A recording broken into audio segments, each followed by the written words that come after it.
옛날 왕이나 왕족이었는데 이렇게 막 이렇게 도망갔다가 어려움에 처하는데 누군가에게 도움을 받습니다. 그럼 그 사람이 지금 그걸 갚을 기회가 없잖아요. 그러면 뭔가 징표를 줍니다. 뭐를 잘라가지고 주든지 나중에 한번 맞춰보아라 하든지, 네가 무슨 일이 생길 때 나에게 와서 이것을 보이면 너의 모든 소원을 들어주리라. 저에게 청원이라고 하는 게 이제 그런 느낌으로 저에게 다가온 거예요. 하나님께서 우리들에게 청원할 수 있는 권리를 주셨다라고 하는 것은 우리들이 언제든지 하나님 앞에 꺼내 보일 수 있는 아주 귀중한 권리인데, 우리들이 그것을 언제 하나님께 꺼내 보이며 그것을 사용할 것인가. 청원의 권리, 어쩌면 사랑받지 않는 사람들에게는 이해가 되지 않지만 무언가 은혜를 입고 은혜를 알고 사랑하는 자들에게만 이해될 수 있는 청원의 권리. 하나님께서 오늘 우리들에게 부르짖으라라고 말씀하시고 너희들이 나에게 기도하라고 말씀하신 이 기도의 권리는 하나님께서 우리를 사랑하시는 그 사랑 가운데서만이 이해될 수 있는 것은 아닐까. 오늘 새벽에 저는 일찍 일어나서 다시 이렇게 말씀을 이렇게 정리하면서 보게 되었어요. 제 마음속에 이제 그런 그 장면이 이렇게 떠올랐어요. 옛날에 영화를 보면 그런 게 드라마도 그렇고, 옛날 왕이나 왕족이었는데 이렇게 막 이렇게 도망갔다가 어려움에 처하는데 누군가에게 도움을 받습니다. 그럼 그 사람이 지금 그걸 갚을 기회가 없잖아요. 그러면 뭔가 징표를 줍니다. 하다못해 이렇게 뭐를 잘라가지고 주든지 나중에 한번 맞춰보아라 하든지, 네가 무슨 일이 생길 때 나에게 와서 이것을 보이면 너의 모든 소원을 들어주리라. 이런 거 기억나세요? 저에게 청원이라고 하는 게 이제 그런 느낌으로 저에게 다가온 거예요. 하나님께서 우리들에게 청원할 수 있는 권리를 주셨다라고 하는 것은 우리들이 언제든지 하나님 앞에 꺼내 보일 수 있는 아주 귀중한 권리인데, 우리들이 그것을 언제 하나님께 꺼내 보이며 그것을 사용할 것인가. 청원의 권리, 어쩌면 사랑받지 않는 사람들에게는 이해가 되지 않지만 무언가 은혜를 입고 은혜를 알고 사랑하는 자들에게만 이해될 수 있는 청원의 권리. 하나님께서 오늘 우리들에게 부르짖으라라고 말씀하시고 너희들이 나에게 기도하라고 말씀하신 이 기도의 권리는 하나님께서 우리를 사랑하시는 그 사랑 가운데서만이 이해될 수 있는 것은 아닐까. 유명한 설교가였던 영국의 스펄전 목사님의 이야기예요. 어느 날 신방을 갔어요. 어떤 농부의 집에 신방을 갔는데 농가 한쪽에, 여러분 옛날에 그런 거 있어요. 풍향계라고 해서 화살표가 있고 바람이 불면 이렇게 돌아가는 거죠. 그래서 바람 방향이 어디에 있는지를 알게 해주는 거예요. 근데 이 목사님이 그 농가에 있는 그 풍향계를 보니까 화살표 끝에 요한일서 4장 16절 말씀이 있는 거예요. 무슨 말씀이냐면 하나님은 사랑이시라. God is love. 근데 이게 바람이 불면 이렇게 돌아가잖아요. 스펄전 목사님이 그 농부에게 물었대요. 이 말은 하나님의 사랑이 이렇게 아무 때나 이렇게 바뀐다는 의미입니까? 그랬더니 농부가 이렇게 대답을 합니다. 아니요, 방향이 어디를 가르치든 하나님의 사랑은 늘 거기에 있습니다. 저는 오늘 여러분들에게 그런 말씀을 드리고 싶어요. God is love. 하나님은 사랑이시다라고 하는 이 말씀은 하나님의 사랑이 변한다고 하는 것이 아니라 여러분들이 어디에 있든 그 하나님의 사랑이 여러분들 가운데 있다는 말씀이에요. 저는 오늘 여러분들에게 선포하고 싶어요. 오늘 우리들이 인생의 어느 자리에 있든 하나님은 사랑이시다라고 하는 이 말은 누구의 이야기가 아니라 내 인생 가운데 새겨진 하나님의 말씀이다. 하나님은 사랑이시다. 우리를 향한, 아니 나를 향한 선포의 말씀이다. 로마서 8장 39절에 높음이나 깊음이나 다른 어떤 피조물이라도 우리를 우리 주 그리스도 예수 안에 있는 하나님의 사랑에서 끊을 수 없느니라. 오늘 제가 주님의 이름으로 선포합니다. 오늘 여기에 있는 여러분들 그 누구도 어떤 것도 그리스도의 사랑에서 끊을 수 없음을 예수의 이름으로 선포합니다. 오늘 우리가 이 자리에 나와 있는 이유, 하나님은 사랑이시기 때문이에요. 어제 저는 어떤 분과 함께 식사를 하게 되었어요. 젊은 시절 어렵게 살다가 검사가 되고 그리고 국회의원까지 돼서 지금 있는 분이에요. 그분이 저에게 그런 얘기를 했어요. 목사님, 제가 젊은 시절, 청년 시절 누군가 저에게 제 인생에 너무너무 힘든 시간을 가고 있을 때 하나님이 너를 사랑하셔, 하나님이 너를 포기하지 않으셔, 이 말 한마디만 해줬더라면 제 인생이 이렇게 힘들지 않았을 것 같은데, 저 젊은 시절에 그 말을 해주는 사람이 없었어요. 제가 오늘 설교를 준비하며 그 이야기를 들으며 오늘 여러분들에게 분명하게 그 이야기를 해주고 싶어요. 하나님이 여러분들을 사랑하세요. 하나님께서 여러분들을 붙잡아 주실 거예요. 하나님이 여러분들을 지켜주실 거예요. 이 힘든 시간을 지나가게 하실 거예요. 누가 우리를 그리스도의 사랑에서 끊을 수 있으리요. 그래서 오늘 우리는 하나님 앞에 청원하며 기도할 수 있어요. 왜냐하면 하나님이 우리를 사랑하시기 때문이에요. 저는 그동안 여러분들에게 이런 설교를 참 많이 했던 것 같아요. 여러분, 언제까지 우리들이 하나님 앞에 맨날 해달라는 기도를 하겠습니까? 우리의 믿음이 성숙된다고 하는 것은 하나님의 뜻을 아는 것이 아니겠습니까? 맞는 말이에요. 우리의 믿음이 성숙되고 자라면 하나님의 뜻이 무엇입니까를 물어야 돼요. 그러나 그것이 성숙된 믿음이고 성숙된 신앙이지만 주님 앞에 우리들이 청원하고 주님 앞에 우리들의 부족한 것을 구하는 것은 우리들이 마땅히 할 수 있는 권리예요. 우리들이 아직 성숙되지 않았다 할지라도 우리들이 하나님 앞에 기도할 수 있는 권리가 있어요. 오늘 시편 기자는 이야기합니다. 우리 주님은 우리를 사하여 주시기를 즐겨하시는 분이고, 아니 우리의 기도를 들으시기를 기뻐하시는 분이라는 거예요. 저는 차이가 있다고 생각해요. 대견스러운 것과 사랑스러운 것은 다른 거예요. 우리가 하나님의 뜻을 구하며 하나님의 뜻이 무엇인가요? 제가 하나님의 뜻대로 살기를 원합니다 라고 기도할 때 하나님이 그래, 네가 참 대견하구나 그러실 것 같아요. 그런데 우리들이 하나님 앞에 부족한 모습으로 하나님 저를 좀 도와주세요, 하나님 저 너무 힘이 들어요 라고 기도할 때 그래, 네가 내 자식이구나 생각하며 하나님이 우리를 사랑스러워 하실 것 같아요. 우리들이 대견한 것도 귀하지만 우리들이 하나님 앞에 사랑받는 자녀로 서서 우리들이 하나님 앞에 기도할 수 있는 것이 우리들에게 얼마나 귀한 일인지를 알고 우리들이 하나님 앞에 청원하며 기도할 수 있다고 하는 것이 얼마나 놀라운 큰 권리인가. 오늘 말씀해 보니까 주는 선하사 사죄하기를 즐거워하신다 그랬어요. 참 재미있죠? 우리 하나님이 우리의 죄를 용서하시는 걸 어떻게 하신다고요? 즐거워하신대요. 왜 이런 말씀을 하셨을까? 우리 인생의 문제는 하나님 앞에 우리들이 죄를 회개하고도 그 다음부터 죄를 짓지 않고 살 수 있는 능력이 없어요. 참 불행하게도 우리는 하나님께 기도하지만 늘 문제를 가지고 여기에 나와요. 아마 하나님께서 그래서 이런 말씀을 하신 것 같아요. 염려하지 말고 기도해라. 염려하지 말고 기도해라. 내가 너의 약함을 안다. 그래서 오늘 우리들에게 마음 놓고 기도하도록 사죄하기를 즐겨하시는 분이라고 이렇게 말씀하신 것 같아요. 저도 아이를 키우면서, 아이를 키우는 부모들은 자녀들에게 이런 말 한 번쯤은 해줬을 것 같아요. 너 솔직히 말해. 너 솔직히 말하면 너 용서해 줄게. 잘못한 것보다 더 나쁜 건 용서를 빌지 않는 거야.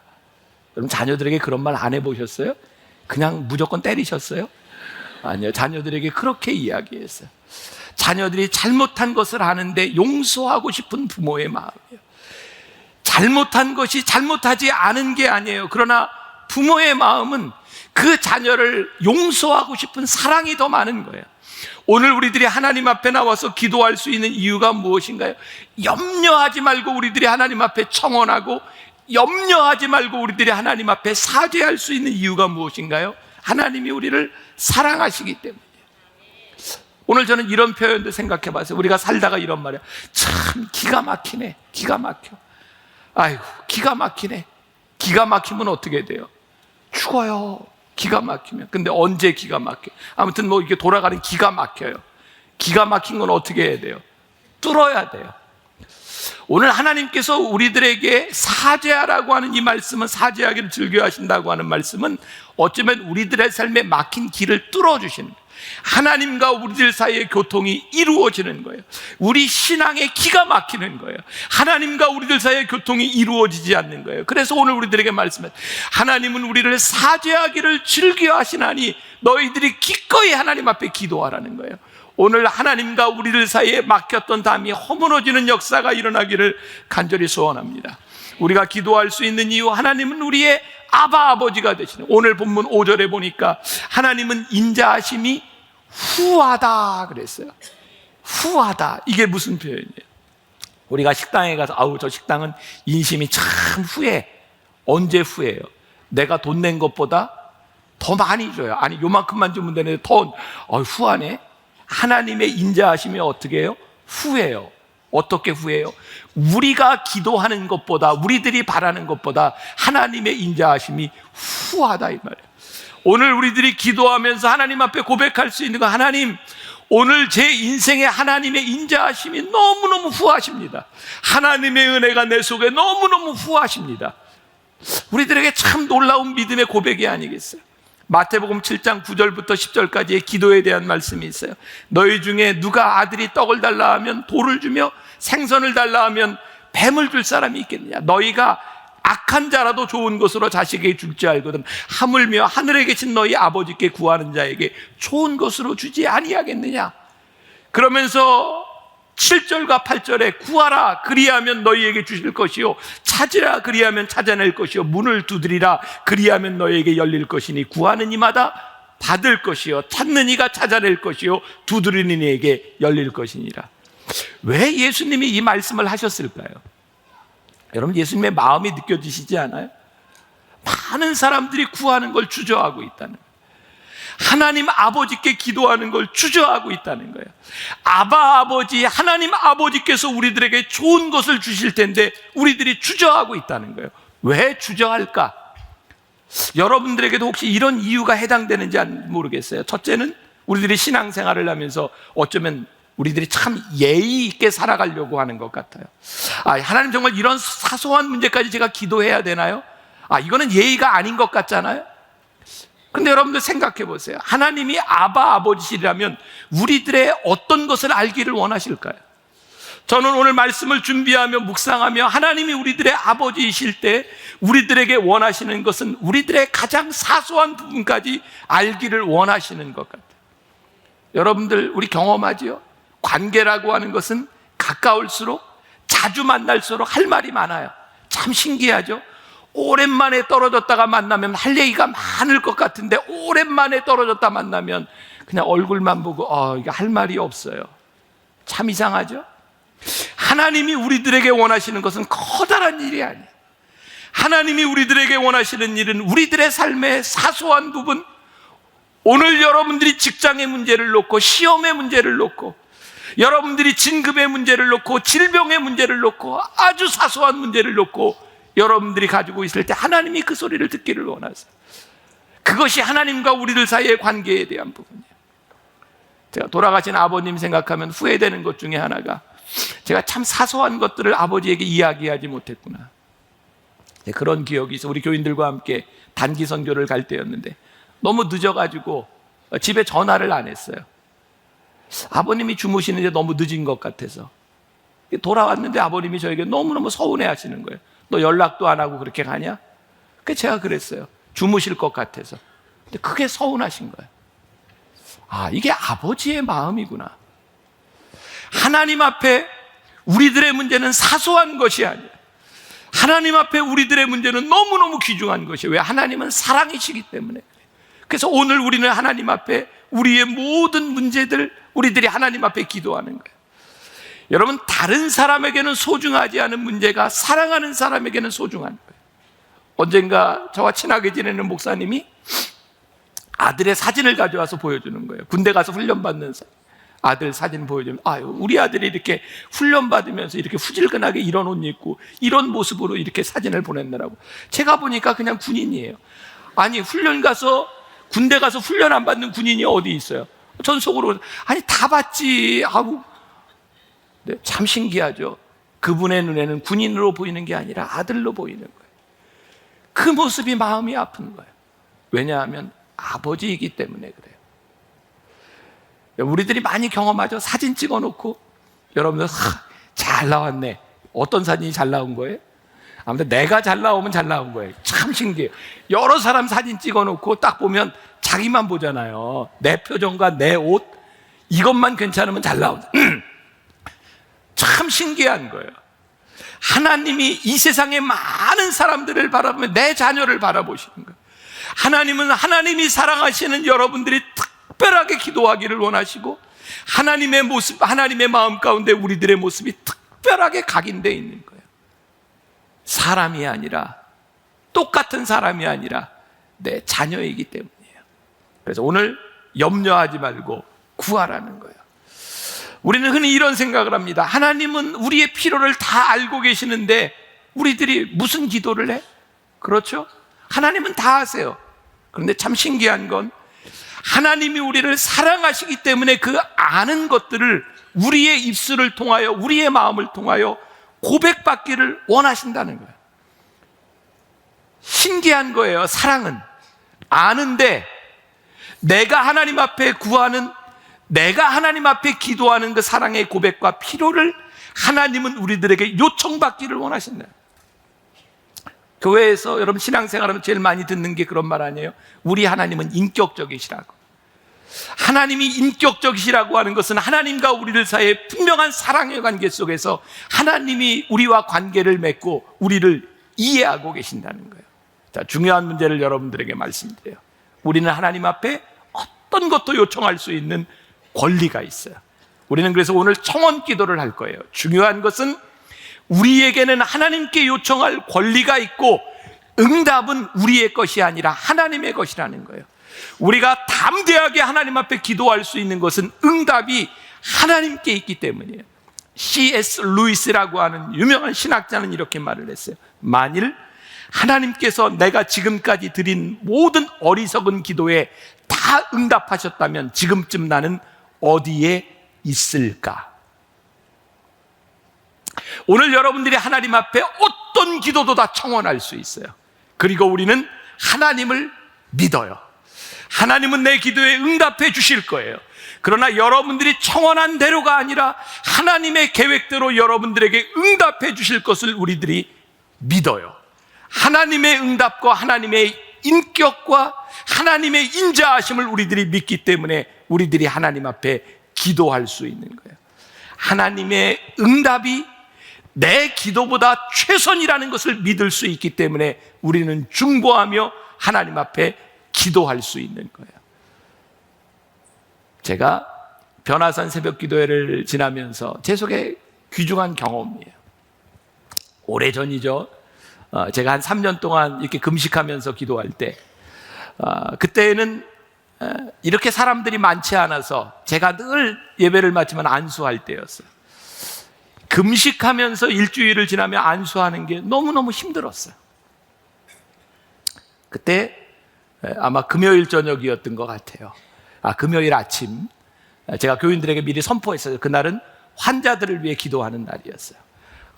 환자들을 위해 기도하려고 금식하고 있는데 저에게 너무너무 부담스러운 건 교인들의 뭔가 바라는 마음, 담임 목사가 금식까지 하고 환자들을 위해 안수 기도를 하니까 병이 다 나아야 될 것 같은 그 부담이 저에게 너무너무 힘들었어요. 잠을 못 자겠더라고요. 잠을 못 자고 뒤척뒤척하고 있는데 그때 제 아내가 저에게 그런 얘기했어요. 왜 잠을 못 자냐고.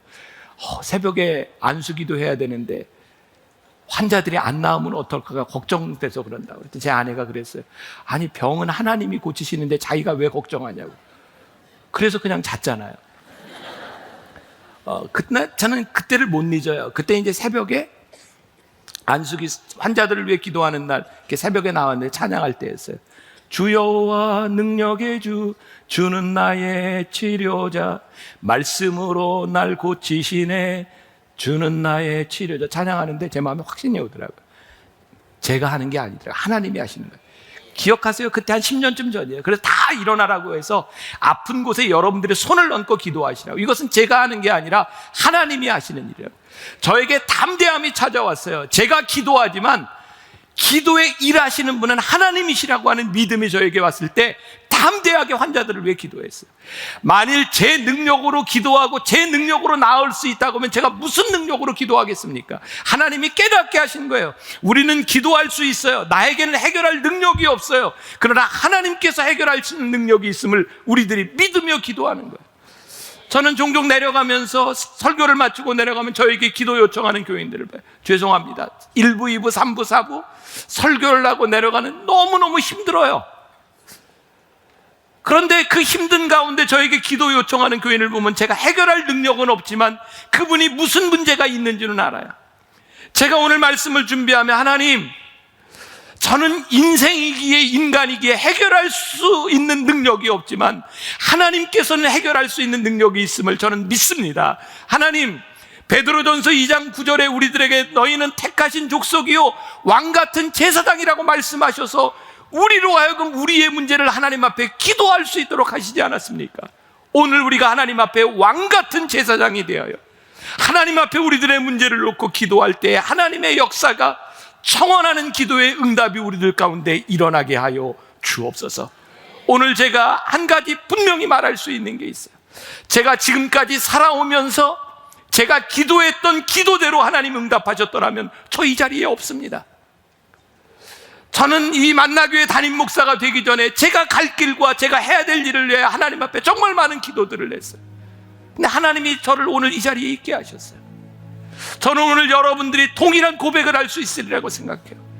만일 여러분들이 청원한 대로 기도했다면 여러분들은 이 자리에 없었을 거예요. 하나님은 하나님의 계획과 하나님의 인도하심 가운데 여러분들을 여기에 있게 하셨고 앞으로도 살아가는 날 동안 하나님은 하나님의 계획대로 여러분들을 이끌어 가실 거예요. 그래서 오늘 우리는 담대하게 하나님 앞에 나가 기도하는 거예요. 하나님, 제가 이 문제를 놓고 하나님 앞에 청원하며 기도합니다. 하나님, 저의 죄의 문제를 놓고 하나님 앞에 간절히 기도합니다. 하나님, 제가 사기를 즐겨하시며 후하신 하나님 앞에 기도하는데 하나님 응답하여 주시옵소서. 오늘 여러분들에게 여러분들의 인생에 기념비가 세워지는 하나님의 역사를 간증하는 귀한 날이 될 수 있기를 주님의 이름으로 간절히 축원합니다.